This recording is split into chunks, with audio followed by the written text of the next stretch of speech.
What's up YouTube? Jamal Butler here with B&G's Workshop. Today's episode, we're going to build this desk lamp.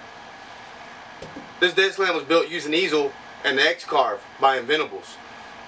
We're going to go through the steps. I'm going to show you how to load it in, how to load the cut file into easel, how to set up the cut file, send it off to your carve, cut it all out, and then assemble it together.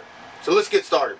Alright guys, so to start off with here, we're going to go over here and click Start New Project.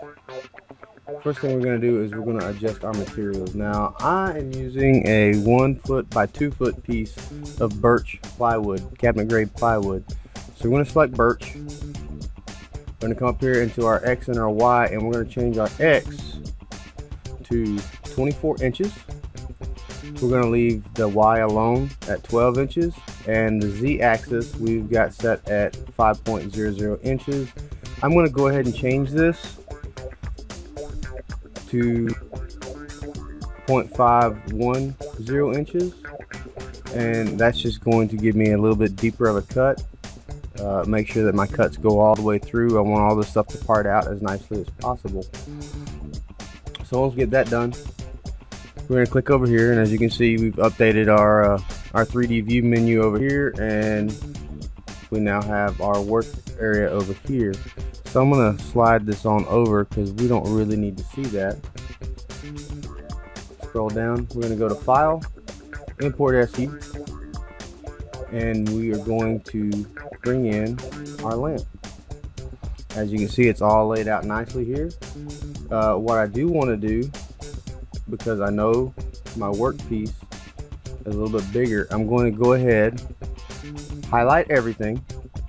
I'm going to go to Shape, and then here, using our lower left hand corner, I'm going to adjust the position just ever so slightly. So what I'm going to do is I'm going to bring this up to 2.5, enter,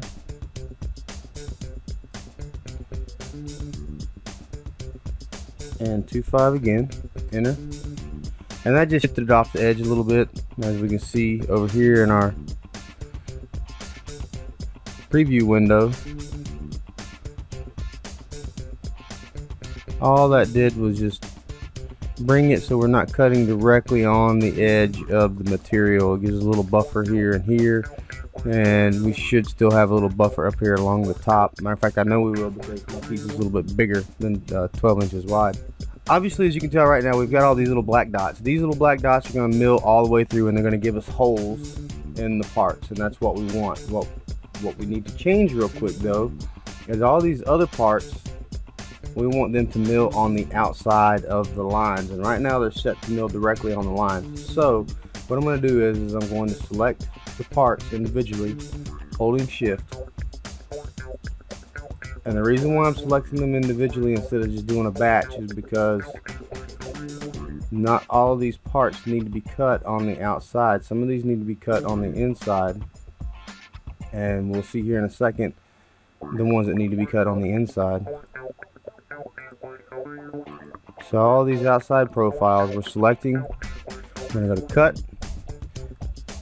We'll make sure they cutting all the way through. We're going to come to this tab, and we're going to say outside cut.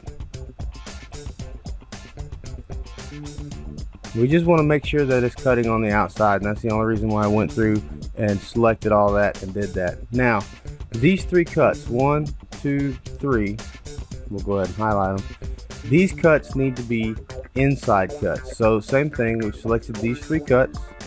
We're making sure our depth of cut is all the way through. We come in here and we're going to select inside cut. And as you can see on those, the lines did shrink a little bit. So that's telling me that it was set to an outside or an on the line cut. Either way it goes, I just want to make sure that it's cutting exactly where I want it to cut. So other than that, we are pretty much ready to cut with this file. So we'll come up to carve. I'm going to go ahead and let my machine start a homing cycle. Alright, now it's home. We come right here and it says measure material. We have our material set at 0.1 or 510 inches, and we're going to keep that. So we click next, clamp down the material. Material has been clamped down. we're going to use a 1/8 inch bit. Next, move the bit into the home position, lower left hand corner. We've already done that, but lower the bit to the surface of your material. So now we're going to take and come here where we have the X, Y, Z, and we're going to press the down arrow on the Z, and that's going to lower our bit to the work surface. So we're going to click next and OK, raise the bit, and it has turned our spindle on, and now we're going to spindle is on, and we're going to let it start to cut.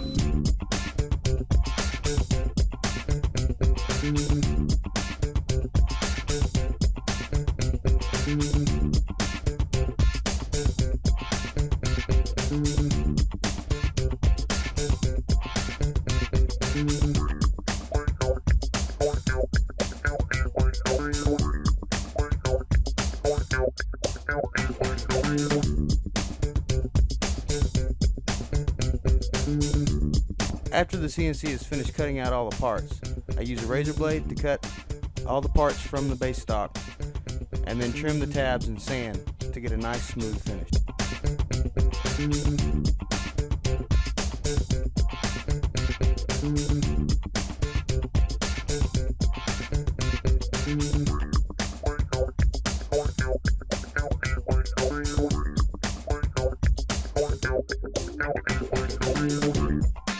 Once we finish cleaning up all the parts, I then test fit the nuts and bolts in the knobs to make sure that they'll fit properly. And now it's time to glue all the pieces together.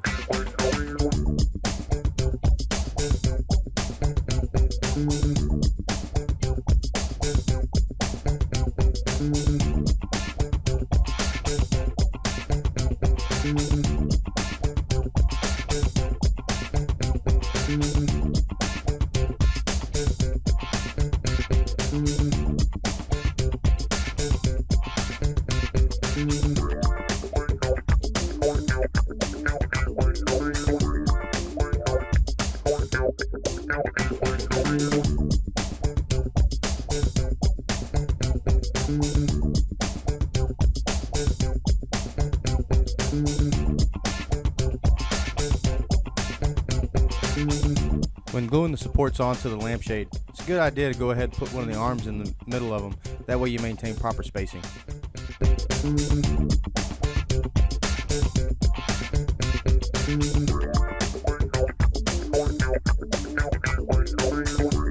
And now we wire up and install the lights.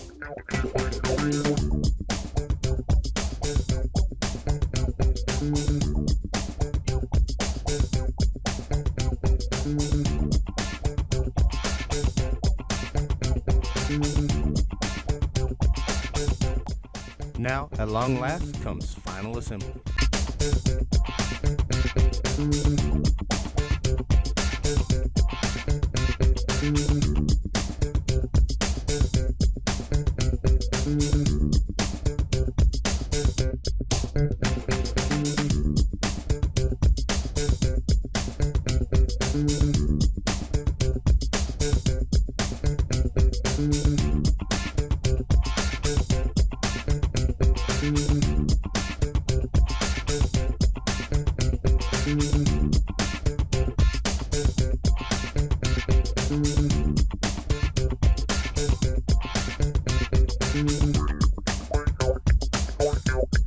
So in this video, we made this little desk lamp.